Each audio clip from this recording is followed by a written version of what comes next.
ကျေးဇူးကိုဆက်လက်ပေးနေတဲ့ကျေးဇူးများလေးပြည်သူများကိုဆက်လက်ပြီးတော့အားပေးဖို့အတွက်ဒီတက်ကြည့်လို့တော့ဆိုချင်ပါတယ်ခင်ဗျာအခုကကျေးဇူးနဲ့ရေးခွင့်တော်ကိုကျေးဇူးပေးပါဦးခင်ဗျာကျေးဇူးတင်ပါတယ်ခင်ဗျာဟုတ်ကဲ့ပါကျွန်တော်တို့ပြီးသွားတယ်မိမိတို့သုံးဆောင်နေတဲ့အပိုင်းကိုမိမိတို့ပါတာမိမိတို့ပြန်ပြီးတော့တောင်းတာလေဒါလည်းမှတ်ပါတယ်ကျွန်တော်တို့ဒီကစီးပြန်ကြည့်တော့တက်ပြီးရောက်တာတော့ပြောတယ်ခင်ဗျာဟုတ်ကဲ့ပါ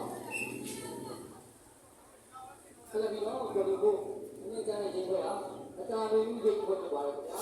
ဒီမှာဒီအတာရင်းကြီးရေးခွင့်စဉ်းစားဖို့ပြောရပါမယ်အေးစားဆိုတဲ့ပြောတာပါခင်ဗျာ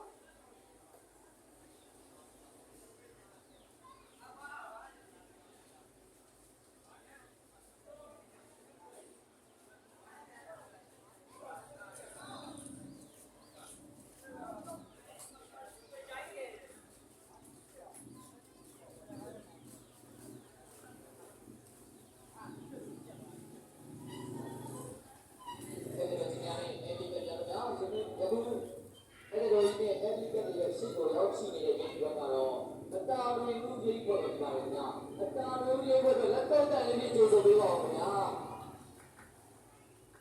ဟုတ်ကဲ့ပါအတာရင်းကြီးပေါ်ရနေပြီးတော့တစ်နှစ်တော့တစ်နှစ်ဆက်ဆိုတဲ့ဒီရှိရဲ့ကပြပေါ်ပြီးတော့ပါဖြစ်ပါတယ်